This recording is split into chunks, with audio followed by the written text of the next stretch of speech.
Welcome to The Compass, a show where we discuss issues in society from a Christian perspective. I'm Dylan Bennett. And I'm Kayla Lima. Today we'll be discussing the economy and finances as they relate to college students and graduates. In today's society, going to college straight out of high school is becoming less of a popular option than it used to be. Trade school is becoming a more desirable option for a few different reasons. Mary Bate has this story.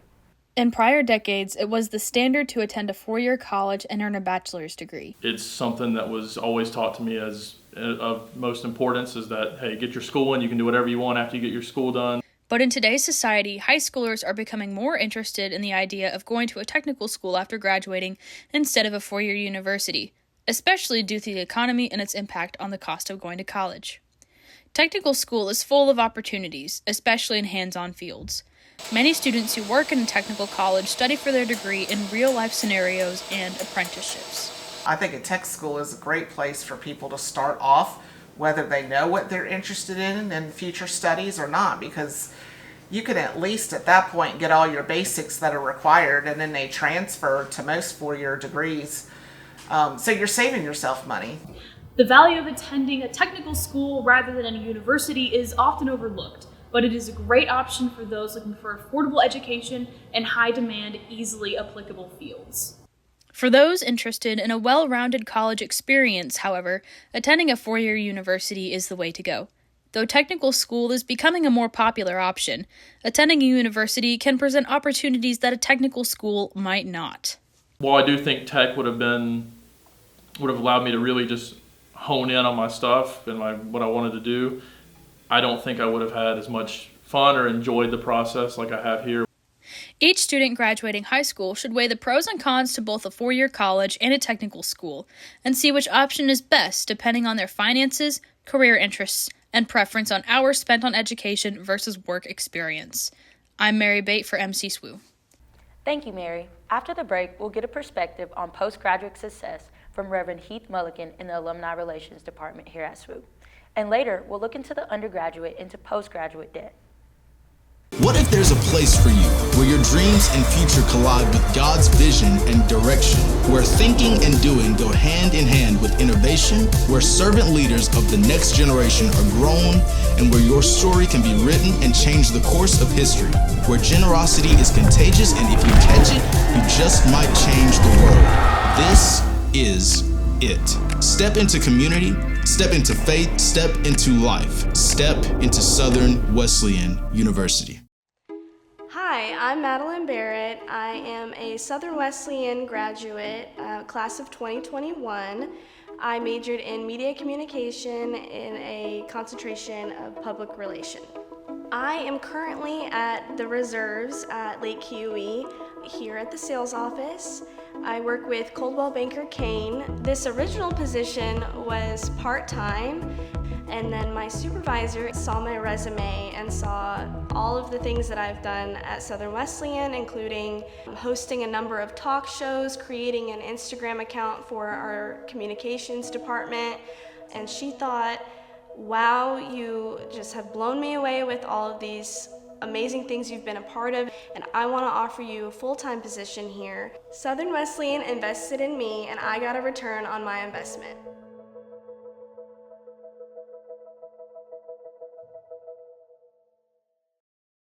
Welcome back. I'm here with Reverend Heath Mulligan, SWU's school chaplain, formerly the director of Alumni Relations. In your past experience with Alumni Relations, what was the nature of your job? My primary responsibility was to build relationships with current students, but also to stay connected with people who had gone to Southern Wesleyan, graduated from Southern Wesleyan, and really just to build those relationships to make sure that they were doing well in life. I told them, no matter what you're going through, if you're getting married, getting a new job, or going through a tragedy, I felt like my role was to be there to support them because, we really believe at Southern Wesleyan that once you're part of our family, you're always a part of our family. And so as a pastor, it was a very natural thing for me is just to come alongside and want them to have, the best success, no matter what their career was, no matter what they were doing with their life, just to support them, just to encourage them, pray for them, be there for them. Also, a lot of fundraising that's involved. We want alumni to give back to the school. A lot of this equipment and different things around the school are, supported by our alumni. So it's something I really, really loved, and I've been excited to move into the new role as university chaplain, but still, even as chaplain, staying connected with our alumni and making sure they're doing well and changing the world. Yeah. So what have you seen with alumni that would suggest their discontent with the costs versus the benefits of college education? Well, in my travels and talking with alumni all over the country, what I'm finding is our alumni see the value, even though the cost of college is rising and many of them left school with student loans and debt, the benefits far outweigh that cost. And I was talking to a pastor the other day who had literally just finished paying off his student loans. He didn't even graduate from here. He went to school here, graduated from another university, but if I asked him, hey, was it worth it? He would say absolutely, because his experience here formed him as a person, formed him as a believer, formed him as a Christian, and that far outweighs that financial cost. And when I talk to alumni from all generations, that is the common thread, is that their experience at Southern Wesleyan was worth that cost. Even our online students who are typically adults who are second career or trying to further their education, it is a high cost, but I believe that Southern Wesleyan, the way that we invest in our students, the way that we look at them as whole people, that we're investing in them academically, emotionally, spiritually, that at the end of the day, they have to make that decision of, can I take on this debt? Can I take on these student loans? And it's our responsibility as a campus community to make sure that investment that may take them a decade or more to pay off, that's an investment that for their life is going to pay off and be worth it in the long run. So from what you've seen, the benefits far outweigh the cons or the cost. Yes, and I come to work every day and know that I'm in customer service, that my job is, I know as a parent who has 2 kids in college who is paying that, I understand the investment that parents and students are making in their education. And so I take it very seriously, whether it's chapel or whether it's participating in something like this, that I want to give everything I have to make sure that when that student graduates, that they know, hey, that person cared about me, that person cared about that investment, and I can say that our entire, all of our employees feel like that. We know the high investment our students and families are making, and we want to give them the best experience possible. Yeah, that's awesome. Have you seen any shifts like within young people regarding the choice between college and trade school, like maybe some high schoolers or people just trying to figure out what they want to do? So I was a youth pastor for 14 years, was a pastor of a rural church. I still direct our youth camps here for the South Carolina Wesleyan Church. And I have definitely seen a lot of shifts from 25 years ago. 25 years ago, kind of the message was, you got to go to college to get a job. You got to go to college to get a job. And now that's not the case. There's so many students that college is not for them. I was speaking to a young man who was visiting campus last week. And I said, hey, what are you thinking about doing? He said, well, I want to be a welder. And he was like all in on being a welder. Like it was clear that that's what the Lord created him to do. Well, Southern Wesleyan's not the best choice for him because we don't offer welding. And so for that young man, going to tech, going to a trade school, that's the direction he needs to go. What I am seeing is students now who are 17, 18 years old, so many of them just don't know they don't know what they want to do, and they really haven't discovered God's purpose for their life. And I think that's a societal issue, is so much has happened in our culture, in our society, so much has happened in the local church, that what am I doing as a pastor, youth pastor, to help my students understand that God created them for a purpose, and to help them walk along the path that God is revealing to them. And what we're finding is students who are 18, 19, 20, they just haven't figured that out yet. And so there's a lot of students taking gap years. We're seeing in the church the pop-up of residencies, where when a student graduates, they go into a 2-year residency program. And so I think what we have to do as a university is invest in local churches, local schools, just to help students discover their purpose.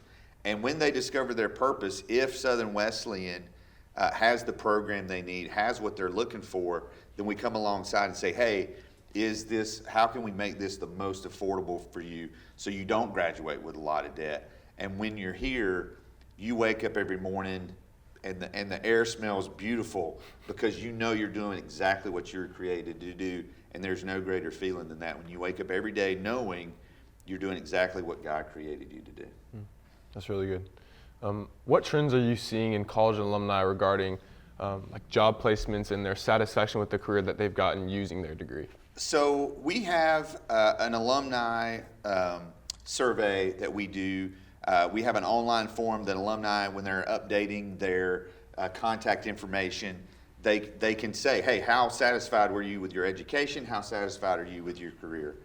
And what we see most of the time is they're satisfied with their education, but I'm also seeing, are you working in your field of study? And a lot of them, that is not the case. However, one of the valuable things about a liberal arts education, liberal arts Christian education, is we really do try to prepare you for anything. So even if someone graduates and maybe they don't find a job necessarily in their career, the investment we made in them during their time at Southern Wesleyan prepares them to pivot, prepares them to make shifts if other doors open for different careers. And so what we're seeing is even those students who aren't in their field of study, there is a sense of there's a sense of happiness, there's a sense of joy because of that. Hey, I'm fulfilling my purpose, even if I'm not working in what I studied. I can still find joy. I can still find purpose in what I'm doing. And I would say that's probably the best thing we can teach young people today is things don't always go your way. The right doors don't always open. And so how can we help young people learn how to adapt, learn how to persevere, learn how to work through really hard times? When you do 20 auditions and you don't get any of them, you send out 20 resumes, you don't get any of those jobs. How do we instill in them that sense of just fighting for it and still going for it and never giving up? And that's what I see in our alumni is there's this sense of purpose, there's a sense of unity, there's a sense of they know we've got their back. They know they can talk to Laura in career services if they're having to make that career shift, work on their resume.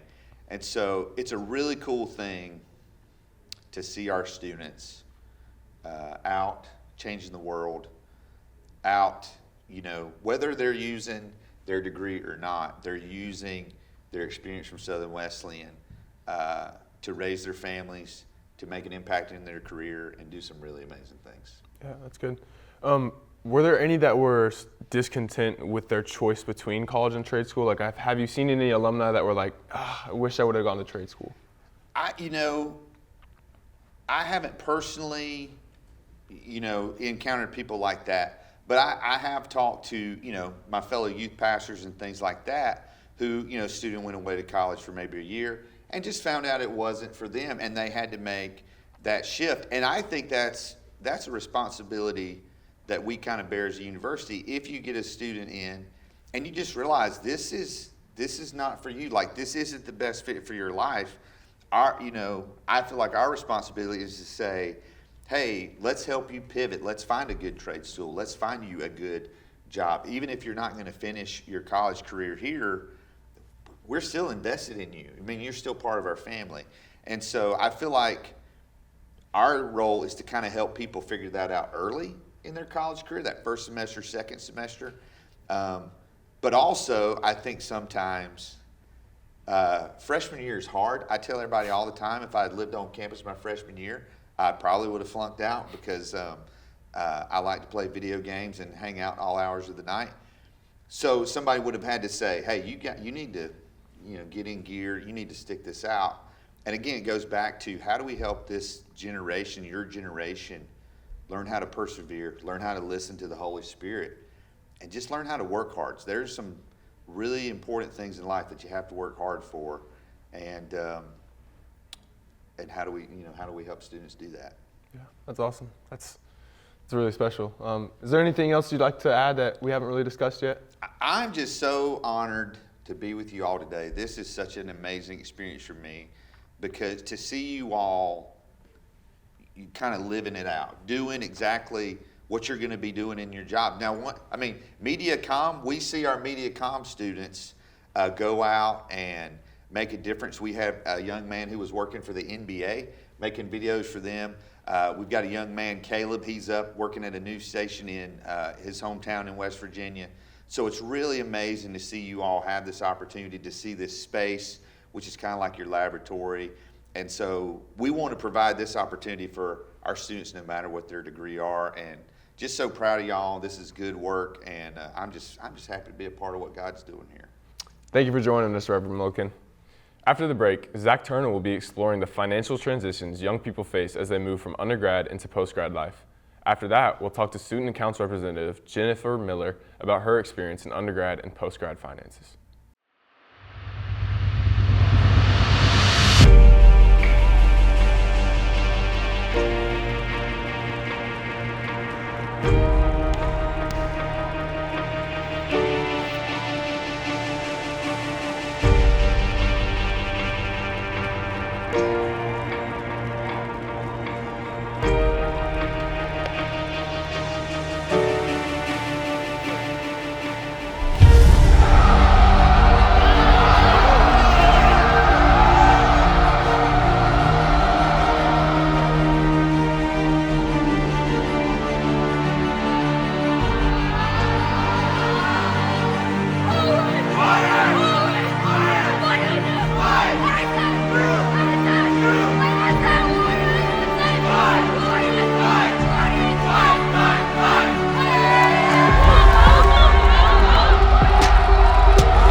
Thanks for joining us on The Compass.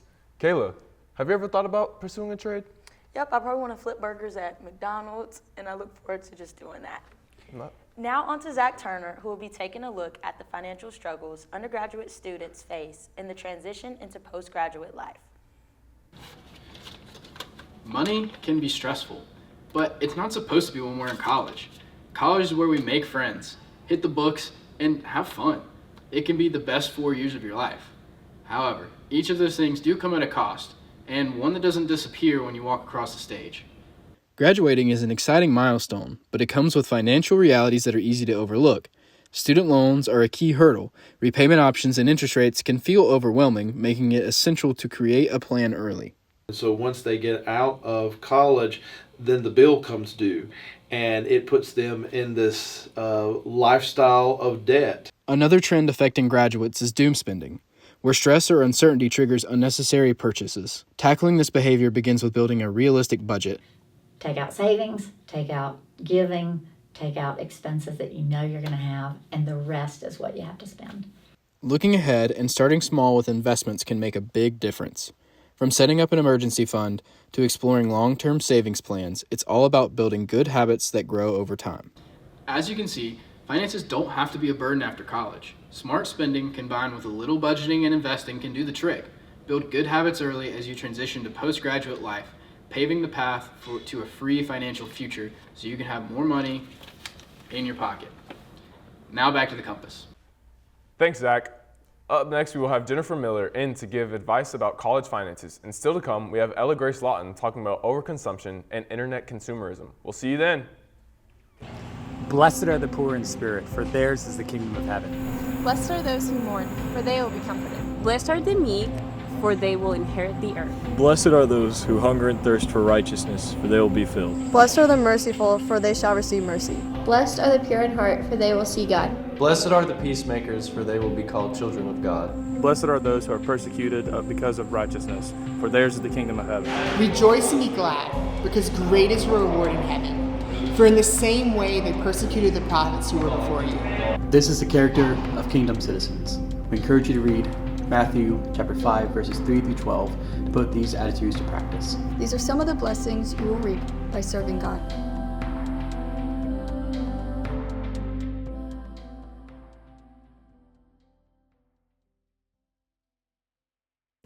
Welcome back to The Compass. I'm here with Jennifer Miller, one of our student account representatives here at SWU. Tell us about your professional path from college to a full-time job.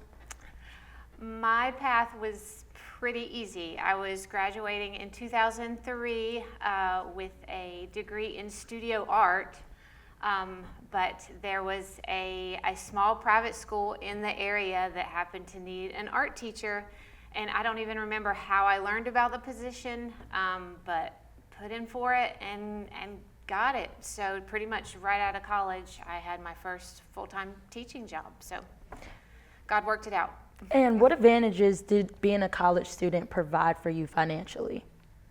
So as a college student, I think just having that transition time from living as a kid under your parents' roof to being an adult out on your own, I think having that, for me, it was a traditional 4 years of just kind of getting my feet out under me, you know, experiencing that freedom and making my own decisions about how I'm going to spend my money, how I'm going to make money.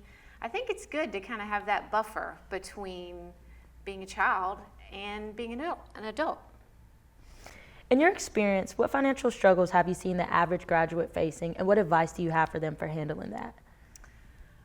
All right, so as far as struggles go, I would say listening to the world. I mean, the world is going to tell you, get the credit card and buy all the things and subscribe to this and subscribe to this and this.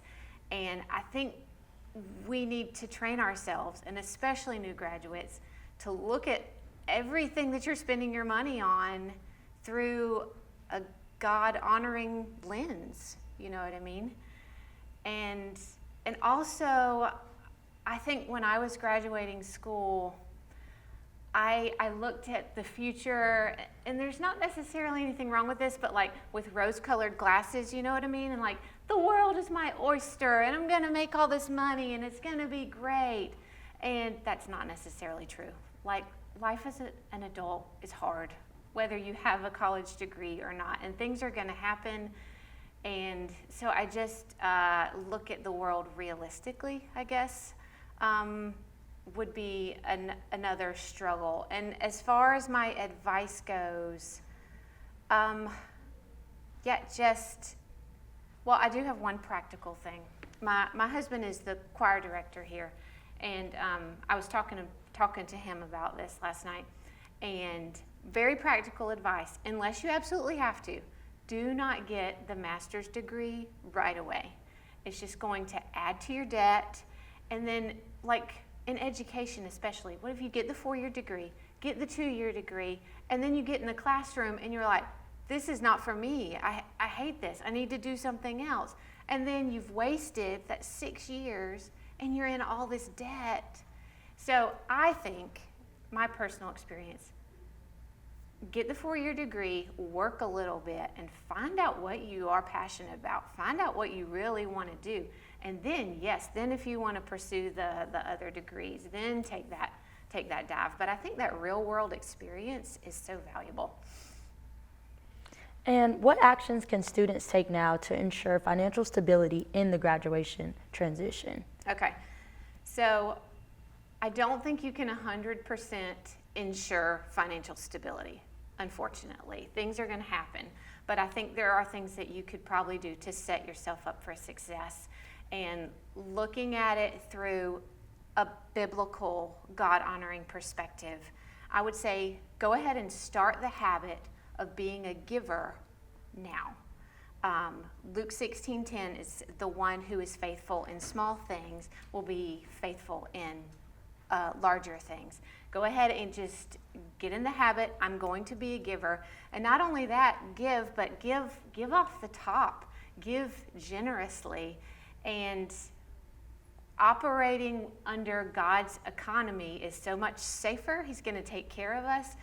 It may not always make sense by a worldly perspective, but go ahead and set that intention young and early that I'm a Christ follower. I've surrendered everything to Him, and that includes my finances.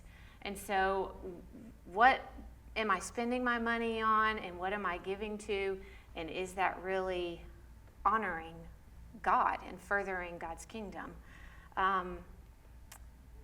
So yeah, I think that's it. Well, thank you so much for joining us today. Is there any other advice that you would like to give out or anything we haven't discussed? I would say if your church ever has one of those finance classes, take it, do it. I think early on, my husband and I, we were able to attend a class. It was just put on by, people that were a little bit older than us and a little bit smarter than us. But it taught us to save and, take a good look at what are you really spending your money on. And so I just go into the world as prepared as you can, not only from a worldly perspective, but from what God's Word says also.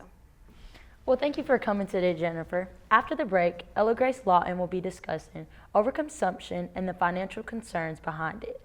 Wake up and focus. Because this is not a drill. This is not about cliches, shallow taglines, or some inspirational quote for you to tweet, snap, pin, or post. No, this is where snooze buttons are frozen. Alarm clocks are broken. Where feet hit the floor because dreams are now woken. This is it. Awaken your dreams. Awaken your soul. Awaken your purpose. This is Southern Wesleyan University.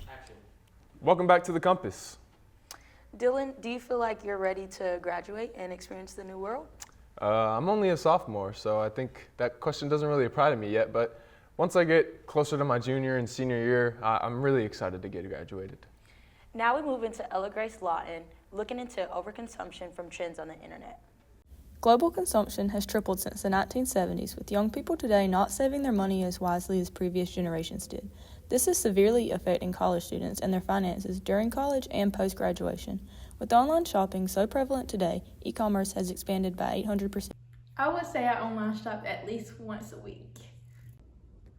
Overconsumption is prevalent in many people's lives, but especially college students, with 72% of them claiming to have purchased fast fashion in 2022. Not only are college students being influenced, but they are influencing others as well. Fashion trends are a great example of this in young adults. These students benefit from their platform in many different ways, some of which can aid in paying for their college education. It's cool because obviously you get to try the free products out and get to see how they work for yourselves, and then you get to rate them and let people know how they are. So I think it's pretty cool to be able to do that. Often students tend to purchase cheaper items or items that are trending. However, these items either do not last or go out of style quickly. Therefore, they eventually end up spending more money overall than if they had bought a higher quality or less trendy item originally. College students largely tend to spend this excess amount of money on purchases unrelated to their college education, instead opting to take out student loans. This then causes them to be in debt after graduation. Overconsumption is a major issue within today's population. However, resisting trends and budgeting wisely can help to reduce its impact. Thanks, Ella Grace. Well, as we talk about investing a lot, I see you invest a lot of money on your hair. Is there anything else you invest in? Probably not. I just like to make money and keep my hair done. Today we discuss the economy and financial world surrounding college students. If you're a current student or have recently graduated, hopefully today was helpful in your journey. Thanks for joining us on The Compass, where we discuss issues in society from a Christian perspective. Have a great day, and we'll see you next time.